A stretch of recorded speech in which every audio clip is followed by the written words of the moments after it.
neither one of us knows what we're doing this week.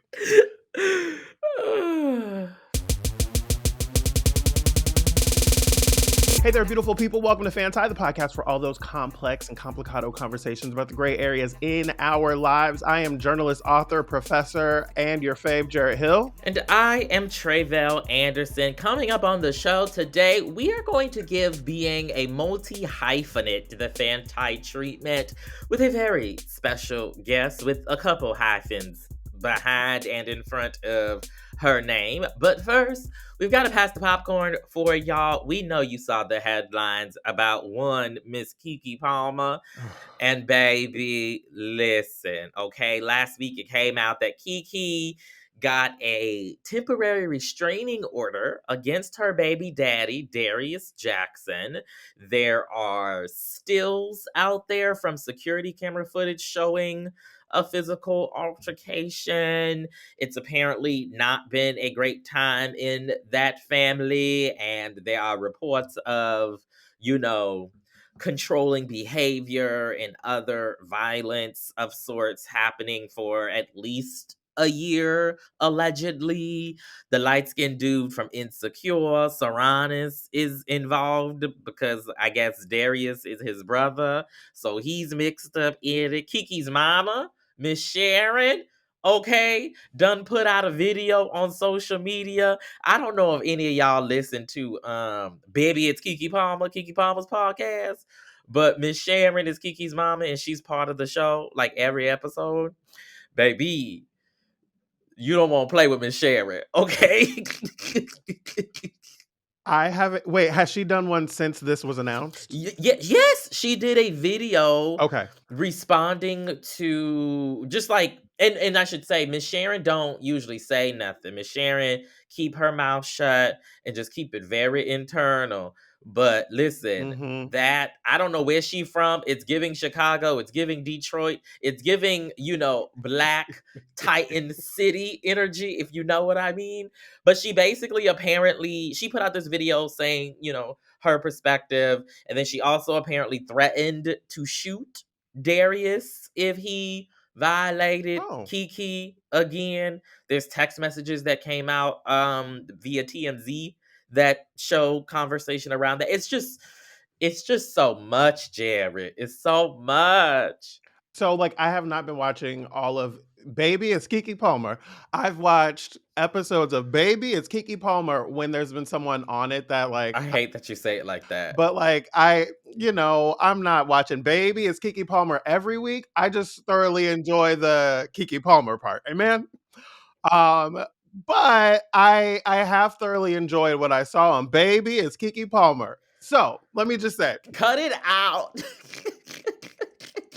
The first thing I thought was about her mom, Sharon, because I remember thinking like, oh, she was on the show on Baby It's Keke Palmer right after that moment where the Usher thing happened and all the other stuff, but it had been taped before. And so it made me wonder, like, what was happening in that time, because this was less than a year ago. And this video that we've seen, or this, this image that we've seen from a video, they use language like body slam and choke. And like the language that they use is very alarming. It made me think about so many things as people who, have platforms and speak about our lives on a regular basis, or the work that we're doing. It made me think about that element of it, how much we've seen from Keke over the years, like sharing her story and, being such a personable personality. And it made me think about, like, if she decides that she wants to talk about this, it's going to probably help a lot of people who are experiencing the same thing if she chooses to talk about it. But it's also like not her responsibility to do that, right? I think about, I have so many, I'm so curious about her story at this point, because like she's been in this relationship for years, right? And they have a child together. And I wonder, like, how long has this been going on? I have so many different questions that I'm sure a lot of people can relate to and will have questions about as well. I mean, listen, the thing about her podcast, like you just said, is it is recorded at least a few weeks in advance, if not, a month plus. That's one of the things I've noticed listening regularly, just like hearing the different seasonal time cues that people, casually drop in conversation. And so there's that, right?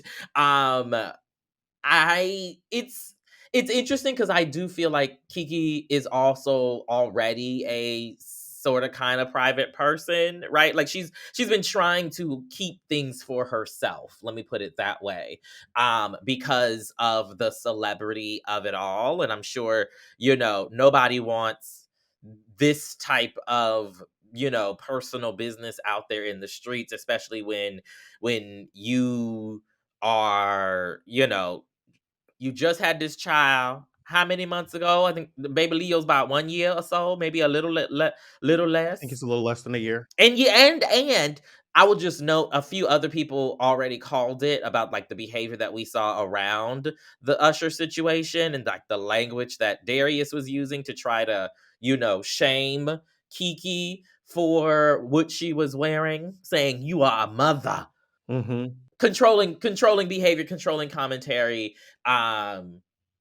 but also really wild to know that she's experiencing this at such, a particular level of her career and success that, that she just didn't have, prior to, like the paradox, right, that she's currently living through. Kind of wild to witness. Baby Leo was born in February, and so it makes me wonder, like, what were the circumstances around pregnancy? What were the circumstances around, like, Well, hold on now. around the baby being born? Like, it makes me bring up all these questions, and I'm like, I'm as a person who really thoroughly enjoys Keke Palmer and is rooting for her all the time, like, I'm just hoping like she's okay and doing well, and who knows what will come out by the time this episode comes out on Thursday. And if she decides to tell us more now or later, fine. And if she doesn't, that's fine too, in the name of Jesus. All right, y'all, we are going to take a quick break to pay some bills. But when we come back, we've got a very special guest. Okay, don't go nowhere now. You hear? A Queer History of Aerospace is a new audio miniseries from the Museum of Flight, premiering October 24th. That means it's already out, y'all. Located in Seattle, Washington, the Museum of Flight is the largest private, nonprofit air and space museum in the world, and A Queer History of Aerospace explores the ways the LGBTQ plus community has shaped aviation and space exploration, and the ways the industry has impacted the LGBTQ plus community. Their ultimate goal is to encourage people who have been left off museum walls to share their own stories so that together we can start telling the whole story. That's right. As I told y'all, I'm going to be spending Thanksgiving in Seattle, and I'm hoping to be able to go with my family to check out the really incredible stories of LGBTQ folks and their contributions to aerospace. So you can listen to the show at museumofflight.org/podcast or search The Flight Deck on your favorite streaming service. New episodes every Tuesday. Welcome back to the FANTI. I met our guest this week by chance, having sat down next to her at an awards night a number of years ago. We took a great photo and chatted a bit more over the awards weekend. Nina's been on panels with us at NEBJ and spoken to my students about her career journey as an entertainment journalist and pop culture commentator. But a few years ago, Nina's coverage on the red carpet turned into a moment that would change her life and reshape her career. When she couldn't find beautiful fashions for hosting's Eli from the red carpet during award season, Nina made her own dress that eventually turned into a clothing line. And now people are popping up around the world in films, on television, and even on red carpets wearing the Nina Parker collection. Exclusively available at Macy's, featuring beautiful clothing from sizes 0 to 4X. Nina is quintessentially the multi-hyphenate, and we are so excited to have you joining us. Nina Parker, welcome to FANTI. Thank you. I am a multi-hyphenate, but I am not a tech manager, okay? These multi-hyphenate everything but this computer, baby. We appreciate it. We appreciate you being here and joining us on the show. I am so excited to talk to you because I've watched your career over all of these years, and like this pivot into fashion has been such an interesting one. And like we could talk forever about your career in journalism, but I think we've heard you talk about that in various different places. I'd love for you to talk about like when this transition started happening.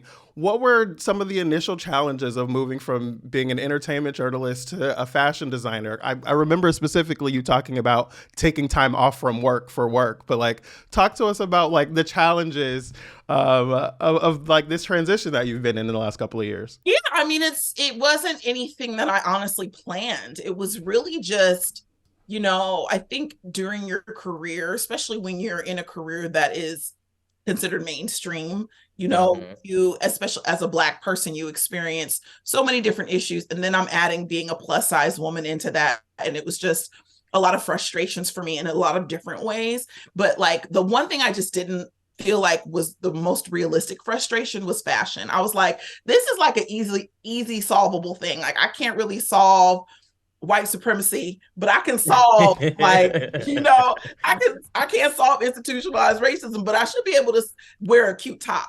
And so it was really frustrating to me when I couldn't. I would be like, dang, like my counterparts are able to just get these sample sizes and go to the red carpet, and I'm having such a struggle, or reaching out to designers who wouldn't reach out back to me, or they would ghost me. And it was really frustrating because the last thing I really wanted to focus on, to be quite honest, was the way that I looked. I wanted to focus on the content, but it started to become a hurdle for me that increasingly got more frustrating. And it became so illogical to me that like, why are we stopping making jeans at a 10? Like, why?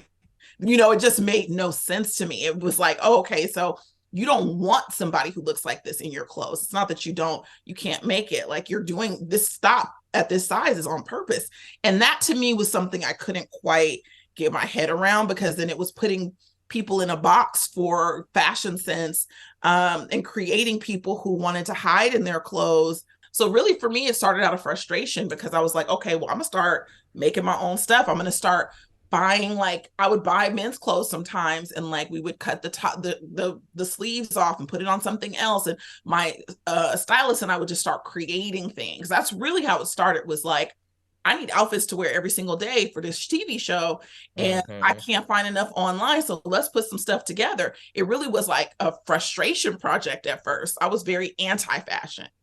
I'm fascinated by you because we are both, Tre'vell and I are both multi-hyphenates. We are doing this, we're doing that, we're creating this, and we're also moving in that space, Lord Jesus, right? And like, it is a particular challenge to like be trying to figure out like what you want to do next in your career. And I'm going to steal this question from Tre'vell, because this is something that I've been thinking about as well. Like, as you're thinking about your career, how do you know like which direction you want to go in as you're kind of like exploring the opportunities and the gifts that that you have and the opportunities that are presented to you? How did you kind of start making those decisions? I really honestly just go to what, like, I really learned a long time ago to trust my instincts and trust my gut. And I think that's something a lot of us question, especially in a business that is thankless. So it's sometimes it's like, I don't know if anybody's going to love it. And then I think I stopped doing things for attention. Like I was like, I'm not going to do this because I wonder if people are going to love it and buy it. I'm going to do it because I really love this. I'm really passionate about it. And I feel like my tribe will find me. And I think that was kind of key for me. And then I would just do it. And so be like, okay, maybe this won't hit. Maybe no one will buy these clothes. I don't know, but I'm going to try. And I think, we're kind of taught as kids that like we can only have one love. And that's just not true. Like you can have multiple things that you're passionate about, multiple things that you love, and you can go for all of them. So for me, TV was always my first love. So all I initially thought about was TV hosting. So when other things started calling to me and I was ignoring them, I started to suffer a little bit, because I'd be like, I'm putting this, I want to act, but I'm scared to do this, or I want to do fashion, I'm scared to do this because I'm already good over here. I'm supposed to be grateful for this. I should just not discover these other parts of me. And I grow and I change just like everybody else. I'm not the same woman that I was when I started in this business. So the things that fulfilled me weren't fulfilling me anymore. So I had to start going towards what felt good to my spirit. And that to me was my guide. I like hearing that. Especially because I feel like I feel like in this journalism media space, we already have like 4 different jobs these days, right? It's the hosting, it's the red carpet corresponding, it's the, interviewing, all similar skill sets, but individual talents. I believe, at least, because the girls who are good with the fashion details can't write sometimes. It's but we all are in the same space, and then to also witness, right, kind of the embracing of these other skill sets, talents, gifts, spaces that you are attracted to, either from having to craft a solution for yourself, or like you say, just like discovering more about yourself. But my question is, because I struggle with sitting down somewhere because I want to do this. I'm doing this. I got a book. I got 2 books. Okay, I'm over here doing a podcast. Got another podcast over here.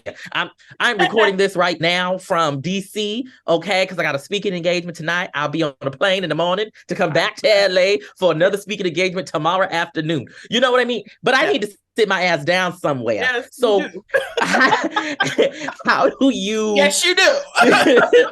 Okay. How do you kind of navigate kind of this unfolding increase in interests, right, and opportunities, while also, not wearing yourself thin? I wore myself thin to the point of like a breakdown. So I think like I didn't learn. I pushed and pushed and pushed. And the truth is you will break.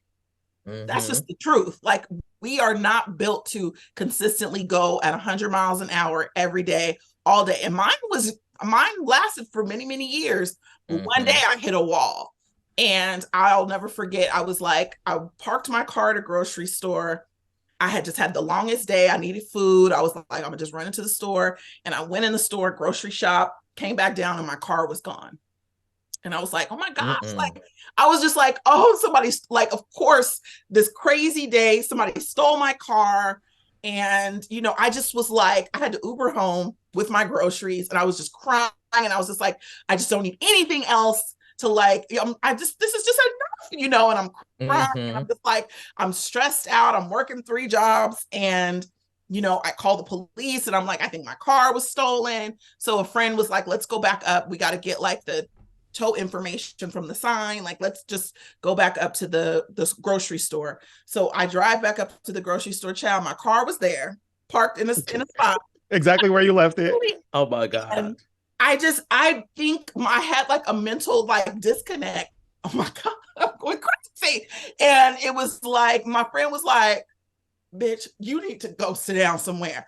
And it was just like, I genuinely didn't see this car, because I think I had so much going on, and I was thinking about already in my mind. I'm like, okay, I'm gonna have to buy a new car. Like, I'm already thinking in my mind about like how to solve a problem that's not even a problem, but my brain is always like 5 steps ahead of the current moment that I'm in. And I was like, I can't even sit in the present to get back from the grocery store. And I had to have a conversation. I hadn't had vacation in a couple of years. And I was like, I have to, 1, start seeing a therapist, and 2, I have to start making time for myself. I have to be able to enjoy this life that I created for myself, to be able to sustain for myself, for my family. I have to make time for my mental health, or I'm going to have a larger break. And y'all might see me on the news running around naked somewhere. So I was like, let me start doing something for myself. And so I started doing that. I had to have like a little bit of a mental break before I was like, as you say, sit my ass down. And now when I have those, because I have the weeks like that where it's like, I'm going to New York, I have a speaking engagement, I got to film, get back. But what I try to do is, when I know I have those types of weeks coming up, I try to put something in there that's for me. I'm like, okay, well, I have all this stuff from like, 7 a.m. to 1, and that's crazy. But then I have this 3-hour break. What am I going to do during this 3-hour break? I'm not going to work during this break. I'm going to go and watch something on Netflix, or I kind of put these little spots in my day for myself. But I also plan something when this little rush of tour is over, where I'm like, okay, busy 2 weeks, but on that 3rd week, I'm making a spa day. So I really try to like put something in there that I have to look forward to mentally, where I'm like, Mm-hmm. oh, when I get to this spot, I start thinking about what it looks like, what it's going to feel like, what it feels like to get the massage, sit in the steam room. And those types of things calm me down in moments of chaos when I'm like, oh, this week is going to be crazy. So I kind of do little tricks like that to, and I'll obviously now I do therapy once a week, which is has Amen. out of jail. And so so all of that is a work, but that's stuff I had to learn. And you will hit a wall. And I want people to know that, like, that hustle hard, no sleep mentality is not conducive to the longevity of your mental health. Say that. As we're kind of, winding down this show. We've been doing this show now for 4 years. We're almost 200 episodes in. It's been quite a journey for us. And like, as we're making the decision to end the show and like work on other projects and things like that, you speaking to like the piece of like, it wasn't speaking to me the same way anymore. And like, I was feeling stifled. Like, that's how I've been feeling in a lot of work nowadays, where it's like, oh, it doesn't land the same for me. It's not like, and like, I'm, transitioning out of some other things as well. And like, to hear you say that, I'm like, oh, that's something that I've been struggling with myself here for a little while. Can you talk about what that knowing felt like, or how that presented itself for you? Well, I think when I first got my degree and I moved to New York and I failed miserably at being in TV, and I went back with my tail between my legs and moved back to Sacramento to live in my parents' house and work at Verizon Wireless, I got incredibly depressed and unhappy, and had this for 4 years I worked at this call center until finally I was like, I can't do this anymore. I have to move to LA. I've got to this is not the life I want. And I remember what it felt like to work at this place for 4 years that I hated, and to the point where I would cry every day getting ready for work. And there's this feeling I get now when things aren't fulfilling me that feel like that. And I never forget how miserable I was. So when I start to get a little knock, like, this ain't feeling good, I'm reminded of this miserable 4 years that I had. And I'm like triggered. I'm like, oh no, this don't, it's this feeling of unhappiness that I had never felt before, that I will get if a relationship isn't fulfilling me, if a friendship isn't fulfilling me, if a job isn't fulfilling me. My first discourse is to try to fix the problem, see what I can do to make it better. But ultimately, if that feeling continues, I know it's time for me to leave that situation. And sometimes I'll drag it out like I did at Verizon, and I start to get more and more increasingly unhappy. So it was kind of like an emotional awareness system. I had to become in tune with what I was feeling. And sometimes it's like subconscious, because in the moment you're like, I'm working, I'm getting paid, like paying my bills, I can go on vacations, like I should be happy. But you have to have that conversation with yourself, like, am I happy? And I had that conversation with myself when I was doing entertainment news hosting. And I was like, I don't know if I love doing this anymore. I don't know if I love entertainment news anymore. I love hosting, but I think maybe I've reached my peak with entertainment news. And I would have for years, I was like, I don't know if I love this anymore. And I would start to get that feeling. So I think it's like having to pay attention to what you're feeling and be really aware that it's okay for you to grow out of something. It's okay for something to no longer be for you. I appreciate what you're saying here, because I think that you stepped away from entertainment journalism when you were doing the biggest work you'd ever done as well, right? You were doing some of your best work, your biggest work on the biggest carpets, doing the biggest award shows, and also feeling like, but this isn't doing it for me anymore. And I hear that. Sometimes when you get what you've always dreamed of, you realize it's not really what you want. It's not what you thought it was going to be. Yeah.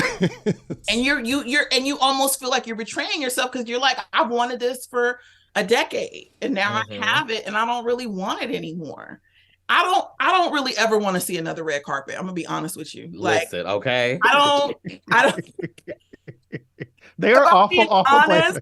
I don't see another red carpet ever again unless I'm walking it. I don't ever want to pick up a mic on a red carpet again.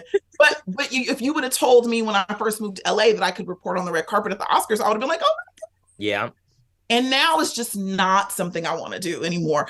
I'm glad that I did it. I got so many skills from it, but that dream is fulfilled and I want to move on to something else. And I never thought I would be in this place. So I think it's kind of cool to learn that you, as you know, I think like, especially when you're young, you think like, I'm going to get older, I'm going to do this, and that's it. And that's, it's beautiful to know that that's actually not it. Like I can keep evolving until I die. Like I can keep evolving and changing. I can move, I can grow. And I've learned so much about myself this last year when I kind of took a break from doing the only thing I ever knew how to do. And I have grown in so many ways because I did something that I was scared to do. And I think, right, that it sometimes we should all have the opportunity to dream new dreams. You know what I mean? Because I agree with you. Like, I remember being, working at the LA Times and, as my first job out of school, covering red carpets and being like, oh, wow, didn't even know this was a dream that I could have. But look at that. I'm here already. What now?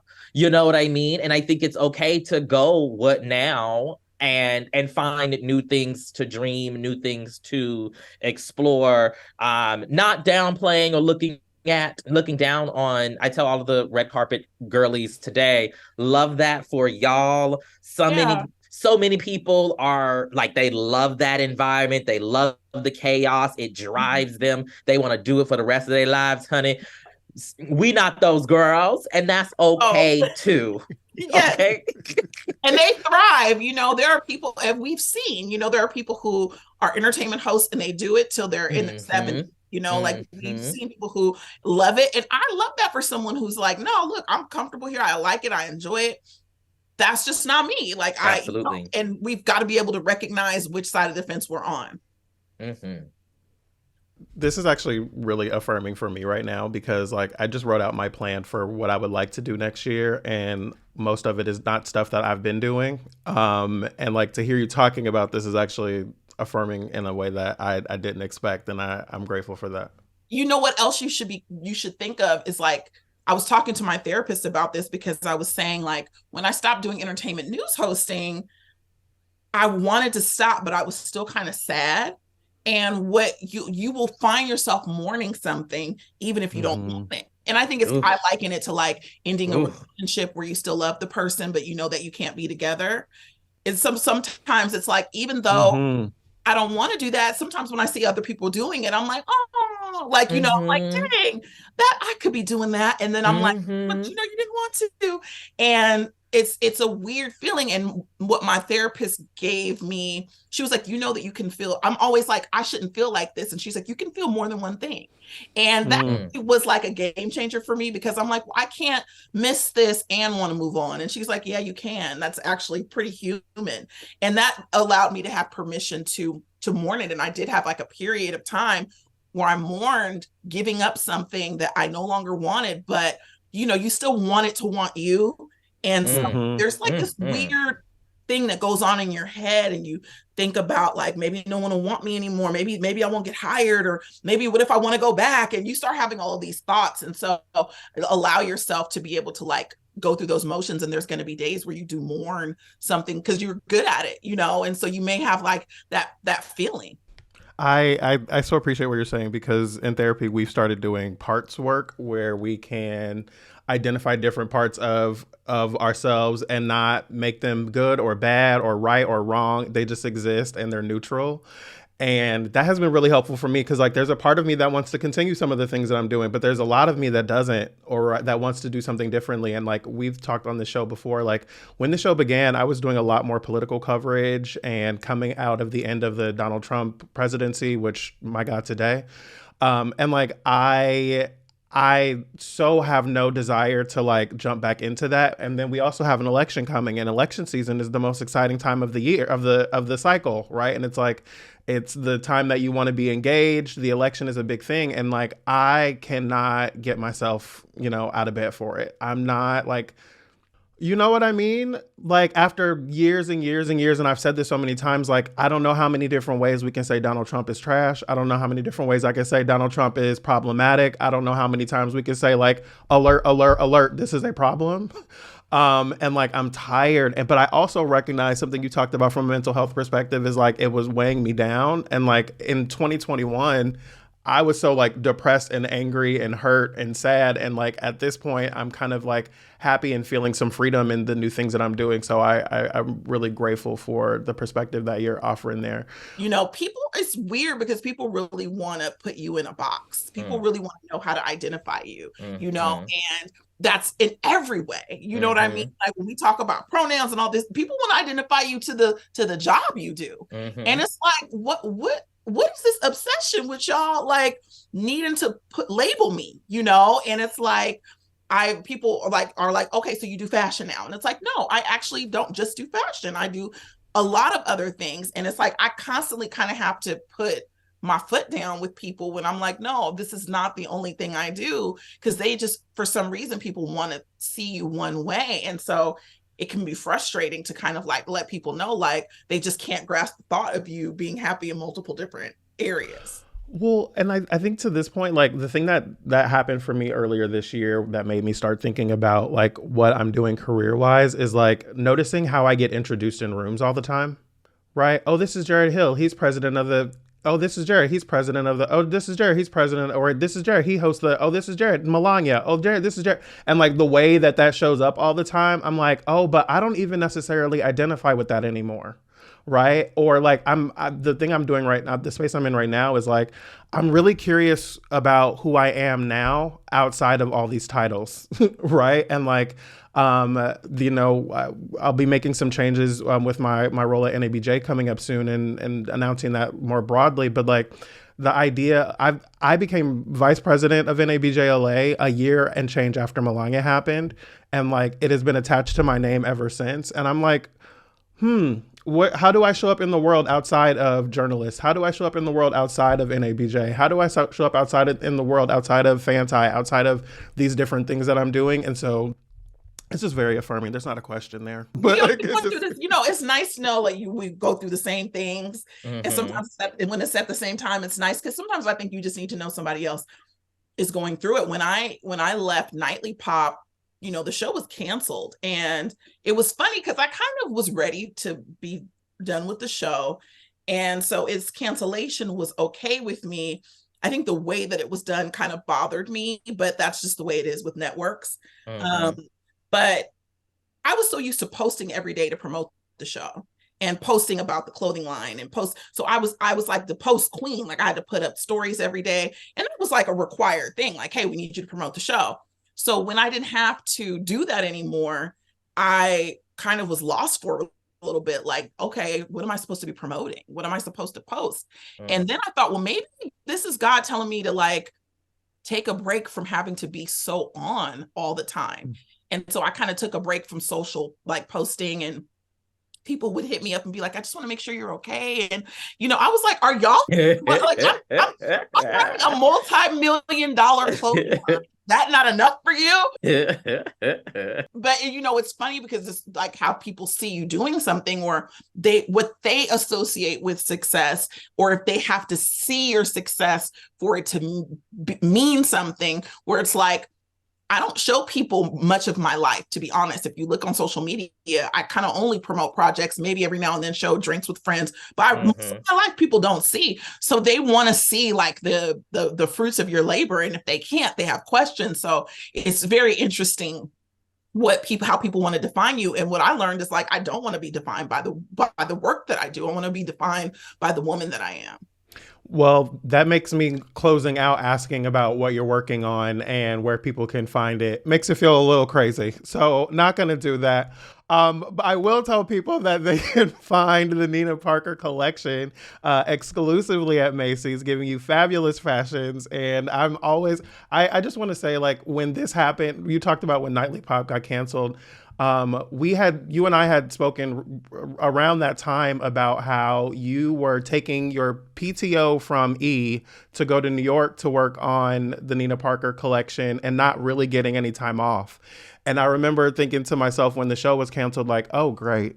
Like, I was so happy for you. And it was such a weird feeling to hear about a cancellation, but I was so happy for you because I was like, I could tell like you were like shrinking into a box that didn't fit you anymore and you were about to like explode. So I'm just really, really happy for you and proud of you. I hadn't had a summer vacation in so long. And I'm like, I feel like I have my eat, pray, love year, you know? And so y'all won't see me wandering around no supermarket parking lots anytime soon.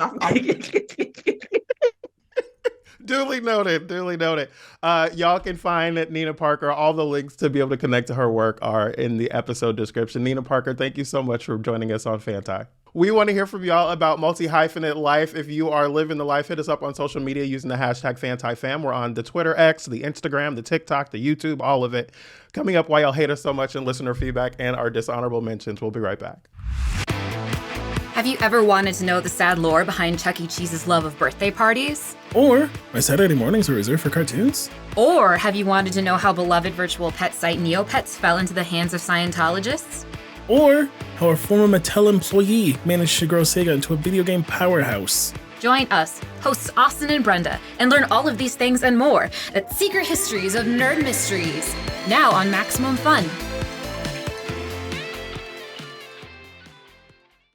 I'm Yucky Jessica. I'm Chuck Crudsworth. And this is Terrible, a podcast where we talk about things we hate that are awful. Today we're discussing Wonderful, a podcast on the Maximum Fun Network. Hosts Rachel and Griffin McElroy, a real-life married couple, discuss a wide range of topics: music, video games, poetry, snacks. But I hate all that stuff. I know you do, Yucky Jessica. It comes out every Wednesday, the worst day of the week, wherever you download your podcasts. For our next topic, we're talking Fiona, the baby hippo from the Cincinnati Zoo. I hate this little hippo.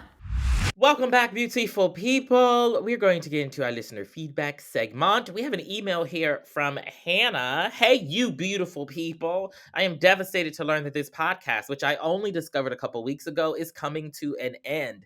Though I do get it because y'all have really laid it all out over the last couple years, and your creative juices must continue to proliferate. Shout out to John Moe from Sleeping with Celebrities and Depresh Mode. Totally pods for you, Jarrett, who advertises the crap out of your podcasts on his show, which is what brought me to you. I loved We See Each Other. Of course you did. It's an easy book to love. Clearly, Hannah says, clearly it's time I stop intending to write in and actually do it. Seems you'd welcome some more queer Black fabulousness in your respondents. And child, I got a lot to tell you.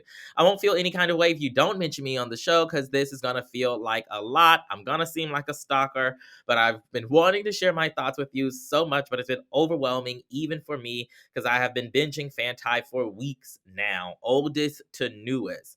Now I gotta start binging, top to bottom, then reverse, to try to get through it all before you are gone. Not you put your thing down, flip it, and reverse it. Like, what just... Listen. Thank you for this letter, Hannah. I always love when people say that they found the show and they go back and listen to from the beginning. Like, I've never done that with the show, but I'm always like, oh God, what are we saying? And I never will. And I'm not, right? Like, it's not my vibe for listening. I have gone back and listened to past episodes and been like, oh, what a moment. For last week's episode, I went back and listened to Tired with Joy DeGruy, and I was like, oh man, what a moment. And I've thought multiple times about hearing you say, like, I don't know if you can hear the protesters outside on Fountain, and thinking about being in that moment again. So like listening back to it, I'm like, it would probably trigger the shit out of me if I was listening to certain episodes all over again. But I just want to note really quickly, you said Joy DeGruy, and my immediate reaction was, you know, the grandmother black mother. The grandmother black mother reaction, which is like, but you better put a handle on that, Dr. Joy DeGruy. You know what? You are absolutely right. I love in the episode that she starts eating and like out of nowhere you just hear, I'm sorry, y'all, I'm just hungry. And I was like, what's happening? Ritz crackers, yes. And we're not on YouTube, so you couldn't see it and all that. So it was really great. But Hannah, shout out to you. Thank you for going back and listening to all the old episodes. We're gonna wrap this up right around 200 for you, just shy of it. So we got plenty to listen to. Yes, and if you would like to share, those of you listening in, if you would like to share any reflections that you have about the FANTI, okay, we'd love to hear them. not just read them, but hear them, you can do that at speakpipe.com/fanti. The link is in the show notes. It allows you to send a quick voice memo so that we can play it on the show. Listen now, you only got a couple weeks left to do it, okay? And then we will be recording our final episodes of this podcast, okay? So stop playing games and go and do it right now. Okay, praise the Lord. Now it's time for, I'm early. Well, the words were right, but the inflection was wrong. And now it's time for our dishonorable mentions. These are the stories or people that caught our attention this week that deserve a call out, either for their good or their stupid. Tre'vell, what you got? I just have one. This is a show that I stumbled on the Max, but it's an older show. It's from 2021. It's a holiday food cooking competition show. It's called The Big Holiday Food Fight, and it is hosted by Kim Whitley. And the judges are they have 3 contestants every episode, and they're like, different competitions that they're trying to battle for. They have to do an appetizer, they have to do 2 sides, and then they have to do a dessert or whatever. The 3 judges on the show are the lady Neely, the wife Neely, I forget her name, and then some celebrity or like sports chef person. Non-factor in my mind. He's the straight man of the panel, if you will. And then James Wright Chanel is the 3rd judge. Patty! Oh, really now? Listen. And when I tell you, it is just easy, simple, good viewing. Like, it's not a great show. Let me be clear. Oh. It's not amazing. It's not great quality. It's not. I didn't expect that term. But it's entertaining. Okay. It's a feel-good show. It's a feel-good show, even though it is not a good show. You see what I'm saying? I absolutely know what you're saying. I think we've talked about plenty of those kinds of shows on this show and the people who've created them over the years. Listen, all right.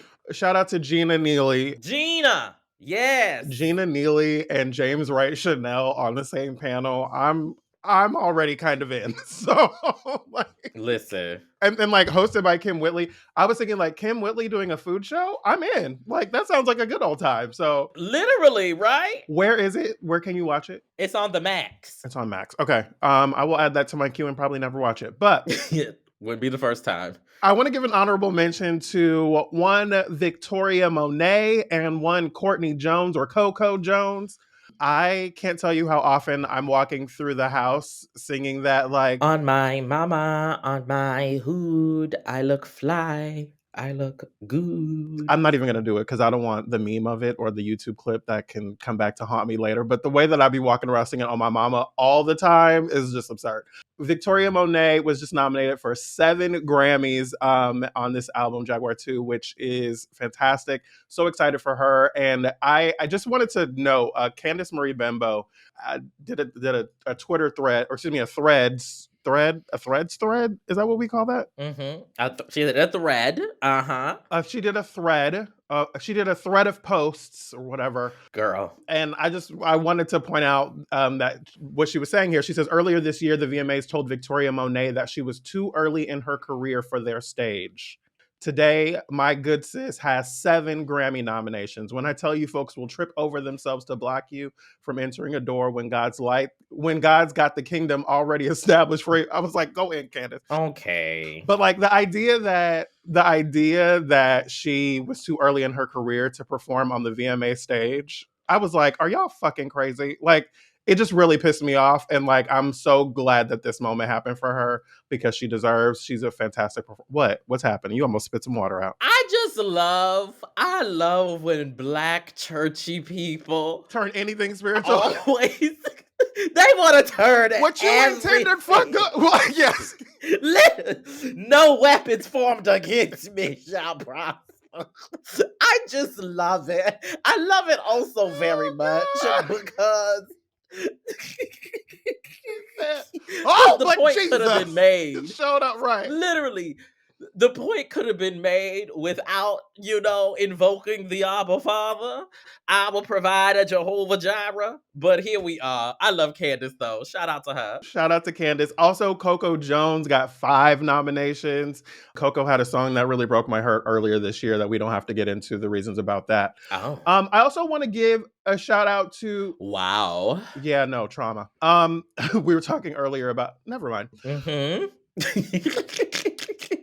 I want to give an honorable mention to Kirk Franklin. The Kirk Franklin reunion tour, Tre'vell and 18 other of us were at the tour here at the Staples Center / crypto.com arena, whatever. Just want to say an incredible, fantastic time that was, fantastic for all the people that were there in the room. But I was really grateful for this because I was in a room of 20, at least mostly queer and trans people who were, there for a Kirk Franklin reunion concert and in praise and worship. And it was just such a different environment that I had never imagined right until I was in the moment. And so I was like, oh, wow, what a moment this is. So shout out to you and Michael for coordinating that. Shout out to Kirk Franklin for the amazing concert. What? Well, I just, I want to put proper attribution where it goes. Well, if you would let me finish and shout out to Kirk Franklin, the Clark sisters, the Ty Tribbett, the go ahead. That ain't even what I'm talking about. I'm not talking about them. I know it's not. I'm talking about me. The suite was my idea. I knew exactly what you were talking about. I saw the little smirk on your face. I was like, oh no, she wants her credit. Okay. I know you knew too.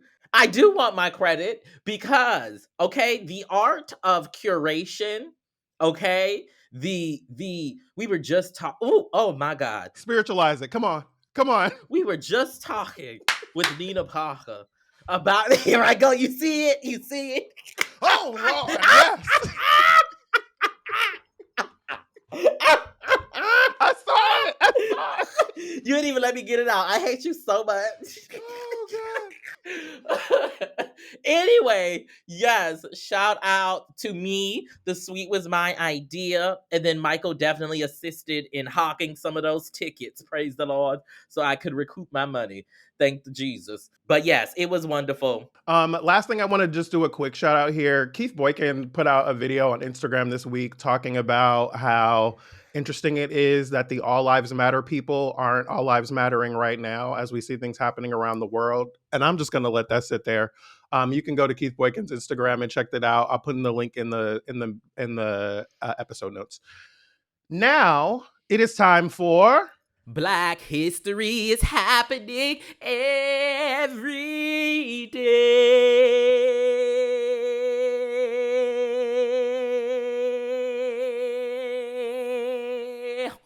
All right, in honor, I guess we call it honor of the Veterans Day that just passed. Now I know that will be received, the way I said that will be received a particular way by a particular type of person. And I just like to say, my mama's a veteran. Back the hell off. We wanted to highlight U.S. Navy messman, okay? Charles Jackson French. If you don't know what a messman is, that is a sailor whose job it is to clean and serve the food to the other sailors on the boats in the Navy.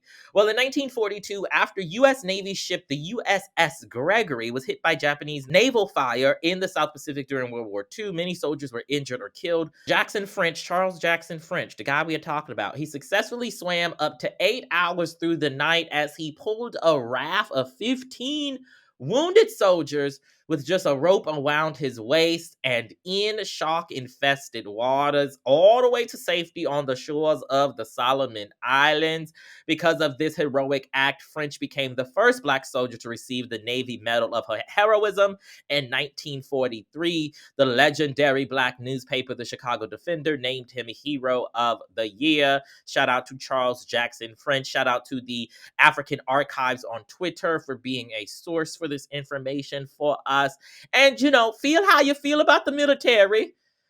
And trust me, I do feel how I feel about the military. But shout out to the folks who said, you know what? We're going to try to make a way out of no way. Amen. I'm seeing this story of him like swimming to save these people, and I swam up to 8 hours through the night as he pulled a raft of 15 wounded soldiers. My God. Baby, I can barely do a couple laps, okay, beloved? Listen, quite literally, hashtag this summer, right? But like I'm also the first thing I thought about was Alabama and the folding chair and the swimming, and I'm just like ancestry. I don't know why that came up for me. Oh wow. We thank y'all so much for listening. We want to give y'all a couple of notes here. If you haven't checked out Historically Black Phrases yet, you can get it wherever books are sold. You can go to historicallyblackphrases.com to get the copies of it. We also just signed a whole new batch of signed copies that you can get from Reparations Club. So if you go to historicallyblackphrases.com, you can get the book. Click on the link to order the signed copies. You can also check out We See Each Other, a Black trans journey through TV and film. You can get that wherever books are sold as well. And We See Each Other, the podcast, which is co-hosted by Tre'vell Anderson, if you've heard of them, and also Shar Jossell, who will be on the show here coming up pretty soon. Yes. And then there's another podcast that is debuting that you should tell us about. Yes, I allegedly... You got anything to say? Huh? Anything interesting? Anything fun? Allegedly, the podcast, I hosted a limited series podcast for Netflix. It's called The Official Rustin Podcast. It is a companion to the Netflix film Rustin, starring Coleman Domingo as Bayard Rustin, the mastermind behind, the Black gay mastermind behind the March on Washington. I host that podcast. I should have posted about it by now, but you can go on over to wherever you're listening to us, this podcast here, search The Official Rustin Podcast or Bayard Rustin or my name, and it should come up. Go ahead and subscribe. It's 5 episodes, okay? The first 2 episodes come out this week on Friday, the November 17th, which is when the movie will be available on the streaming platform. And then the final 3 episodes will come out in successive weeks. It's really good if I do say so myself. And she do. We thank y'all so much for listening. If you're watching this on the YouTubes and you're brand new to the show, as Hannah was telling you, we've got so many episodes to go back and listen to. So go to FANTIpodcast.com and get all of the past episodes and check them out. Enjoy the good. If you have a comment or suggestion about this week's show or any of them, you can hit us up at FANTI Podcast on the Instagram, on the Twitter X, the TikTok, the YouTube, and over on the SpeakPipe. You can go to speakpipe.com/FANTI to leave us a voice note for our final episodes. As Tre'vell said, we're going to be recording that episode here pretty soon, so we want to include your voices, so do not delay because time's almost out. You can also email us here at the show, fanti@maximumfun.org. And if you would like to support the wonderful work that the folks here at Maximum Fun are doing, you can become a member of the Maximum Fun family at maximumfun.org/join. Our music is brought to you, as always, by Corrice, the Grammy Award-winning Corrice, COR.ECE. Wherever you get wonderful music. Our graphics by Ashley Wynn and the folks over at Moonhouse Creative. Our editor is Anne-Marie Huber, and our producer is Palmira Muniz. Our senior producer, and I want to give a shout out to all the producers here. I've been going back and watching some of the YouTube episodes, and I'm seeing what y'all are like popping into the episodes. It's a lot of fun. Our senior producer is Laura Swisher. This is a production of Maximum Fun.